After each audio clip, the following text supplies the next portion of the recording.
it is October 30th, the day before Halloween.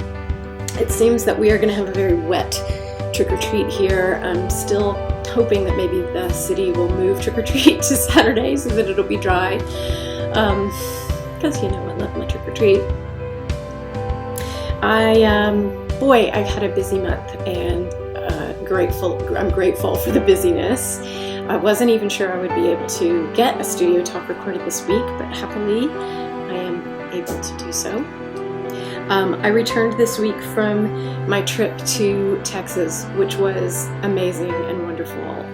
Megan and Heather and I planned this trip for such a long time, and it was really surreal to actually be there, to get on a plane in Louisville, land in Dallas, landed in a thunderstorm, and drive to Ennis, Texas, and I stayed in a beautiful bed and breakfast that they put me in, and taught 2 prayer painting workshops at their business, Your Spirit Sparkle, and the workshops went really well, and I was just so, it just confirmed for me what I already know about this process of prayer painting, which is it really is not a process of making art so much as it is a process of energy healing and devotion and meditation. And then the beautiful thing is that within that you also get to make art.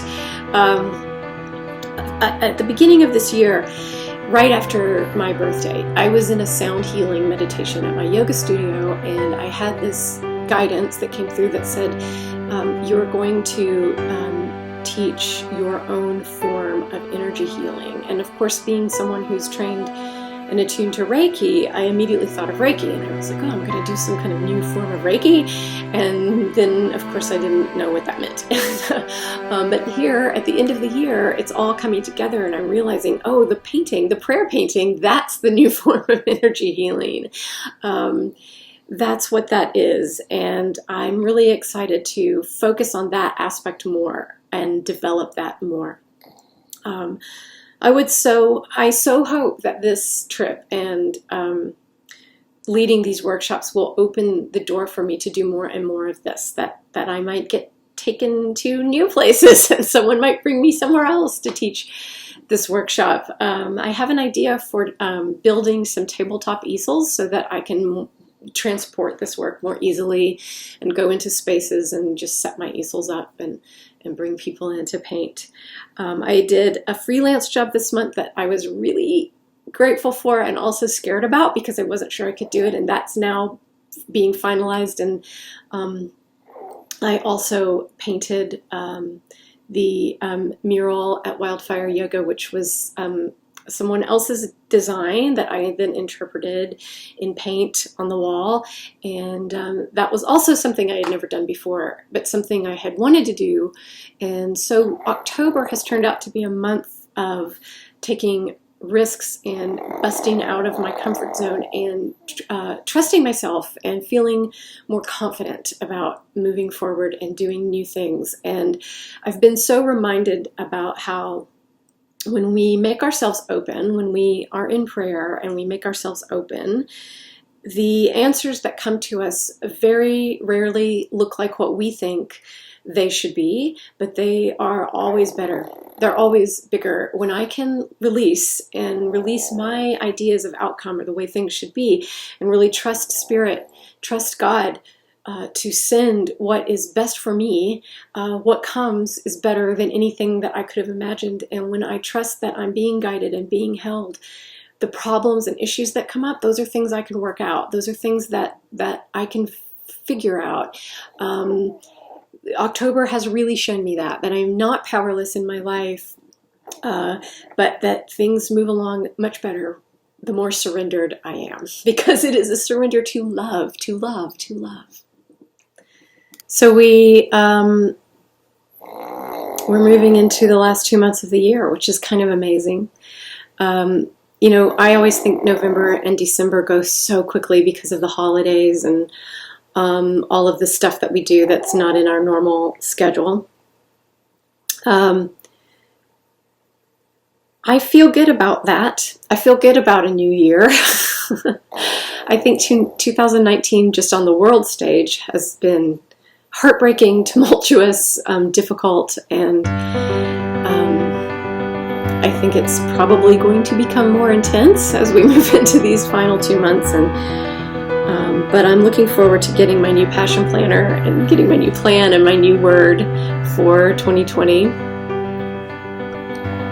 And I think as I'm doing that planning and planning my content for 2020, planning what I would like to do, through this recent energetic period, I have been releasing things from my business, releasing things from my website, releasing things from my focus, and really narrowing in and honing in on what is the work that I really need to be doing, that I want to be doing, and letting everything else fall away. And the question that I'm bringing into my planning for the new year is, what would I do if I wasn't afraid? Because that's what October has shown me, is go ahead, step into those places where you're unsure about outcome and you're unsure if you're able to do it and you don't know how it's going to unfold. If you feel led there, if the opportunity shows up, if it feels good, then say yes and go forward and be confident. No longer allow myself to be rearranged or guided by any sort of fear or anxiety or ideas of keeping myself safe. I think it's important to remember that just because things have been a particular way in the past doesn't mean that that's the way they're going to be forever, and it doesn't mean that that's the way they are right now. So we bring forward with us lessons learned, we bring forward with us wisdom that we've gained, but we leave behind expectations and we allow ourselves to be open to new energies and new guidance and new things that are happening in our lives. And that's where I am right now in the studio. I do have a prayer painting commission that I'm working on, a writing project that I'm working on. We'll see how that goes. And orders are open for Word of the Year paintings for 2020. So if you're interested in that, that's available to you now as well. I also started a new Instagram account. I'm building an Instagram account for my studio. It's Lori-Lyn Hurley Studio on Instagram, and it's just an account for my art. Currently, I have not been able to figure out how to switch my connections on my website and on Facebook so that it's connecting to that account instead of my other account. But if you're interested in following that, if you'd like my paintings in your feed, please do come over to my new Instagram account. I'm really excited about it. Yeah, I think that's it. This is just a little check-in, little studio talk, letting you know where I am, where I've been, where we might be going, and I hope that you're having a beautiful season, and I wish you a happy, happy Halloween.